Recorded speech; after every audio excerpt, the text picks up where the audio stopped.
শতকোটির বীর পুত্র, সাহসী বঙ্গ সন্তান, মহান দেশপ্রেমিক, যাই বলে সম্বোধন করি না কেন তাই যেন তার কাছে অনেক কম হয়ে যায়। তার কার্যকলাপে ভারতে ব্রিটিশ সাম্রাজ্যের ভিত নড়ে উঠেছিল। এমন একজন নেতা যিনি একদিকে যেমন কংগ্রেসের প্রেসিডেন্ট হয়ে অহিংস আন্দোলনের নেতৃত্ব দিয়েছেন সর্বোচ্চ স্তরে, ঠিক তেমনি এক সশস্ত্র সেনাবাহিনীকে সামনে থেকে নেতৃত্ব দিয়েছেন ব্রিটিশের বিরুদ্ধে যুদ্ধক্ষেত্রে চোখে চোখ রেখে লড়াই করার জন্য।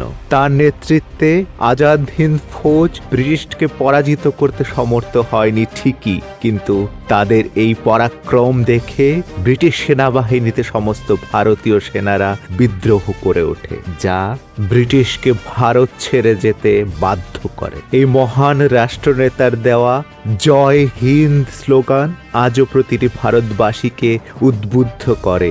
এই কট্টর দেশপ্রেমিক বীর বঙ্গ সন্তান নেতাজি সুভাষচন্দ্র বসুর জীবন অত্যন্ত রহস্যময় এবং অনুপ্রেরণাদায়ক। তিনি এমন একজন স্বাধীনতা সংগ্রামী যার জন্মদিবস আমরা পালন করতে পারি, কিন্তু তিরোধান দিবস নয়, কারণ নেতাজির মৃত্যুকে ঘিরে যে রহস্য তার সমাধান আজও হয়নি। 2024 সালের 23শে জানুয়ারি নেতাজির 126তম জন্মবার্ষিকী। নেতাজির বলা, তোমরা আমায় রক্ত দাও, আমি তোমাদের স্বাধীনতা দেব, এ বাণী আমরা সকলেই জানি, কিন্তু আজকের ভিডিওতে আমরা নেতাজির আরও কিছু বাণী নিয়ে এসেছি যা প্রতিটি বাঙালি তথা ভারতবাসীকে উদ্বুদ্ধ করবে।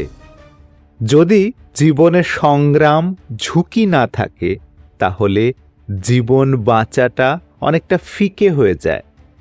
জগতের সব কিছু ক্ষণভঙ্গুর, শুধু একটা জিনিস ভাঙে না, তা হলো ভাব বা আদর্শ। আমাদের সবচেয়ে বড় জাতীয় সমস্যা হলো দারিদ্র্য, অশিক্ষা, রোগ, বৈজ্ঞানিক উৎপাদন। যে সমস্যাগুলির সমাধান হবে কেবলমাত্র সামাজিক ভাবনা চিন্তার দ্বারা।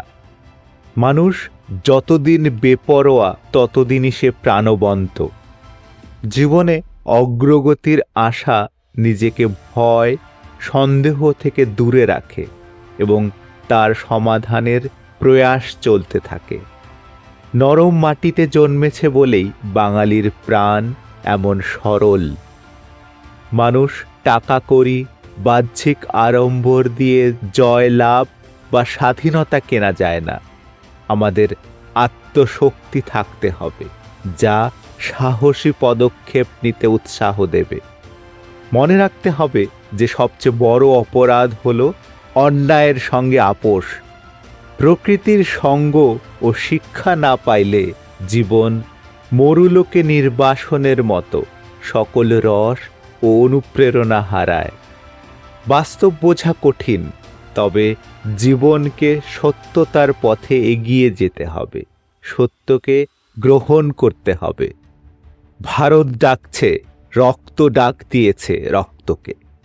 উঠে দাঁড়াও, আমাদের নষ্ট করার মতো সময় নেই।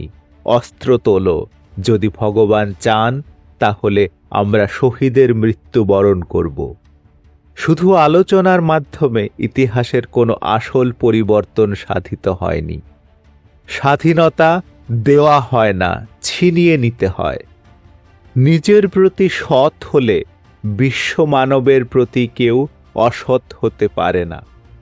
কোনো একটা চিন্তনের জন্য একজন মৃত্যুবরণ করতে পারেন, কিন্তু সেই চিন্তনের মৃত্যু হয় না। সেই চিন্তন একজনের মৃত্যুর পর হাজার হাজার জনের মধ্যে ছড়িয়ে যায়। আজকের মতো ভিডিওটি এখানেই শেষ করছি। নেতাজির বাণীগুলো আপনাদের উদ্বুদ্ধ করলে অবশ্যই লাইক করবেন, বন্ধুবান্ধবের সাথে শেয়ার করবেন। আপনারা দেখছিলেন সুখ চাবি চ্যানেল। সুখের সন্ধানে সুখ চাবির সঙ্গে থাকুন। আজকের মতো বিদায় নিচ্ছি। জয় হিন্দ।